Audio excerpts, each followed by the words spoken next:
Mambo vipi mdau ambao unatufuatilia kwa wakati huu? Bana, leo kuna mshikaji amenitumia SMS WhatsApp, anasema Mr. Japhet, ninaweza nikafanyaje nikaondokana na mawazo? Kwa sababu nimekuwa na mawazo ya muda mrefu sana. Nimeachana na ex wangu takribani miaka 5 iliyopita, lakini kumbukumbu zake bado zinajirudia kwenye kichwa changu. Sasa nifanyaje ili niweze kuondokana na mawazo?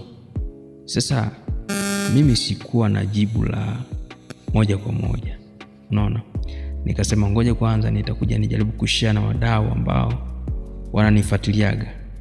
Tunaweza tukapata wengine ambao wana experience, wakaweza kumshauri huyu kijana aweze kufanya nini ili aweze kuondokana na hayo mawazo. Sasa mdau ambao unatusikiliza, inawezekana labda una experience na unaelewa. Ninakuomba uweze kupatia hapo jibu kupitia comment yako, ili tupate kitu cha kumshauri kijana aondokane na mawazo ambayo amekuwa akiyawaza kwa muda mrefu sana.